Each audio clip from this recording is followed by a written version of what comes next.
Good day, everyone. My name is Afan HANDANA from IEMBA17.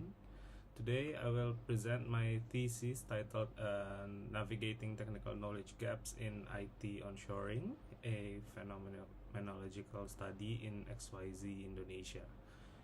In one sentence, the study explains what happens when responsibility shifts to the local team faster than technical knowledge and decision authority.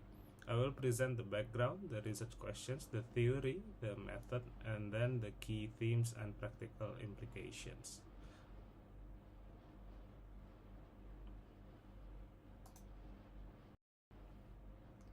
XYZ Indonesia operates in a highly regulated banking environment with rapid digital transformation. As banking becomes more digital, day-to-day operations depends on complex IT systems, and IT decisions directly affect continuity, risk, and compliance. Because of this, many banks pursue IT onshoring. The goal is to strengthen local ownership, reduce dependency, and improve control over critical systems. However, the problem is not only about moving work from one location to another. The real challenge is that accountability can move faster than capability. In practice, local teams can be held responsible for outcomes while technical knowledge is still incomplete and decision authority still sits elsewhere. For example, at regional gates or external experts. This creates a gap where people feel responsible but not fully in control. This gap matters because it shapes how decisions are made, how risks are judged, how quickly teams can respond, and how often they must escalate issues. So the core problem of this thesis is understanding the lived experience of navigating that gap during onshoring. From this problem, I formed two research questions. The first question is what is the lived experience of managers and IT professionals when navigating technical knowledge gaps during onshoring? And then the second question is how does the experience reveal the tension between delivering under pressure and building sustainable capability? The objective is not to measure performance using metrics. The objective is to understand how people interpret their responsibility, how they make decisions with partial knowledge, and how they learn and adapt. The scope is XYZ Indonesia with participants who are directly involved in onshoring related responsibilities, decisions, or escalations. My contribution is twofold. Conceptually, I connect onshoring to the knowledge-based view by treating technical knowledge as a strategic resource that enables judgment and autonomy. Practically, I translate the themes into recommendations that can improve readiness, knowledge transfer, and institutional learning. Next, I will explain the theory lens I used. This study is grounded in the knowledge-based view, which treats knowledge as a critical strategic resource. In this view, organizations succeed not only because they have systems, but because they can create, integrate, and apply knowledge effectively. In my conceptual framework, technical knowledge is not just knowing tools or terminology. It is accumulated experiential understanding of systems, dependencies, and consequences that enables effective action. When technical knowledge is internalized, managers and teams can make confident judgments about feasibility and risk. They can respond faster, align technology decisions with business needs, and reduce unnecessary escalation. But when technical knowledge is partial, decision-making becomes constrained. People rely more on escalation, external expertise, or regional decision gates. This can slow response and reduce local autonomy, even with local accountability is high. Knowledge management and organizational learning are the mechanisms that matter here. They capture, distribute, and institutionalize learning so that what one person learns in incident can become collective capability, and the outcome I can focus is on is perceived strategic success. This is not only project metrics, it is the experience of being able to respond effectively, act with autonomy, and align technology with business needs. Now I will explain how I studied this phenomenon.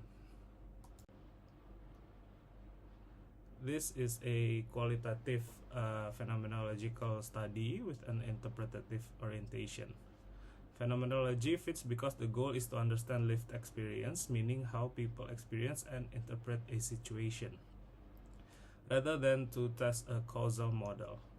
The phenomenon I study is navigating technical knowledge gaps during onshoring, especially when responsibility is present but full control is not. I collected data through semi-structured interviews to allow participants to describe real situations, such as decision moments, escalation patterns, and learning experiences. I used purposive samplings to sample the participants. Participants were selected because they were involved in onshoring activities and had relevant exposure to decision making, delivery pressure, and knowledge transfer. I stopped data collection when themes became stable and repeated across interviews. Next, I will introduce the participants. In total, I interviewed 7 participants across a mix of roles, from senior leadership to managers and staff. This mix is important because the knowledge gap is experienced differently at different levels. Managers face judgment and accountability pressures, while technical staff face execution demands and operational detail. The participants also represent different functions within IT. This helps capture the phenomenon as something cross-functional, not only limited to one team. I will not go through each person one by one, but the key point is that the sample provides perspective from both decision and execution sides of onshoring. Next, I will explain how I collected and analyzed the data. I conducted interviews in Bahasa Indonesia to preserve natural expression and nuance. Interviews were recorded with consent and supported by field notes. I transcribed the interviews verbatim, then I used thematic analysis. I started with familiarization, then initial coding, then grouping codes into patterns, and finally refining patterns into themes. To ensure trustworthiness, I applied credibility, dependability, confirmability, and transferability practices. This includes maintaining an audit trail of coding decisions, comparing interpretation across participants, and ensuring teams remain grounded in participant accounts. Now I will move to the results. I will present 5 themes that reflect recurring patterns in how participants experience and navigate technical knowledge gaps during onshoring. Theme 1 is strategic responsibility without full control. Participants describe that responsibility and accountability shifted locally, but some decision authority and technical control remain outside. For example, with regional teams, external experts, or formal approval gates. So, local teams were expected to deliver outcomes, but they could not always fully determine the path to achieve those outcomes. This created a strong feeling of responsibility paired with constrained control. Theme 2 is decision making under partial technical capability. Participants describe situations where they needed to make feasibility and risk judgments without having complete system understanding. This affected timeline estimation, solutions selection, and risk assessment. When knowledge was partial, decision making became slower and more cautious. People relied more on escalation and external validation.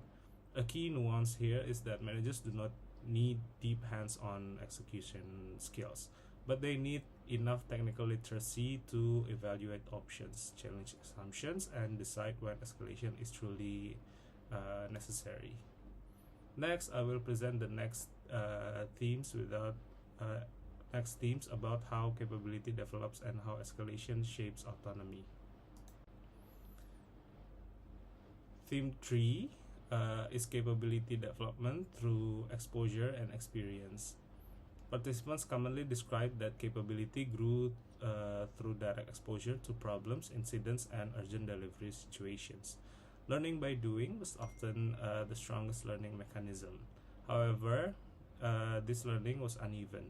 People developed capability based on what they happened to be exposed to, meaning two teams could grow at different speeds depending on incidents and project assignments. Theme 4 is constrained managerial judgment. Participants described that when they lacked confidence in technical understanding, judgment became constrained. Managers relied more on escalation, consultation, and external confirmation. This created a practical pattern. Accountability stayed loyal, but decision control was partially external. As a result, autonomy was limited not because people did not want ownership, but they did not yet have full knowledge, access, and authority alignment. Next is the final theme, which ties this experience to the strategic role of technical knowledge. Theme 5 is technical knowledge as a strategic managerial resource. Participants showed that technical knowledge is not only operational detail, it becomes a strategic resource because it enables faster response, better feasibility judgment, and more accurate risk assessment. When technical knowledge is unevenly distributed, the organization may still depend on escalation even after formal onshoring. So, onshoring can transfer accountability faster than knowledge internalization. From these themes, my synthesis is that autonomy is an experiential outcome. Autonomy emerges when local teams can make confident decisions because knowledge access, capability, and authority are aligned. So autonomy is not produced by structure alone. Autonomy is produced by capability and judgment that come from internalized knowledge and institutional learning. Now I will close with conclusion, recommendations, and limitations.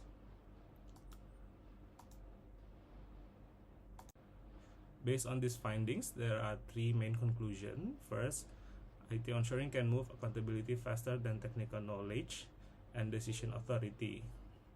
This creates a lived experience of responsibility without full control. Second, partial technical capability shapes decision making.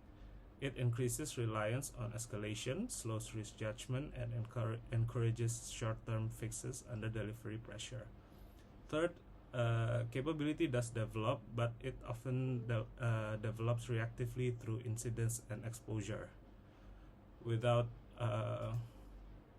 structured knowledge transfer and institutional learning, capability growth became uneven and dependency can persist. From these conclusions, I propose several practical recommendations. 1. Conduct capability readiness assessment before transferring responsibility. This should include not only headcount but system understanding, documentation quality, and the ability to judge feasibility and risk. 2. Use structured and staged knowledge transfer. This includes walkthroughs, design rationale, shadowing, paired problem solving, and clear handover of decision rights aligned with demonstrated capability. And then 3, strengthen technical literacy for managers. This goal is not to make managers engineers, but to improve their ability to evaluate options, ask the right questions, and make confident judgments. 4, institutionalize learning from accidents. Post-incident reviews should not end as discussion. This should update documentation, refine routines, and distribute learning across teams so knowledge becomes a collective capability. Now for limitations, this is a single organization study, so context matters. And it's based on interview accounts and perceptions rather than objective system metrics. Also, this study did not include additional sources such as business stakeholders or longitudinal tracking, which would capture how autonomy and capability evolve over time. That concludes my presentation. Thank you for your attention. I welcome your questions.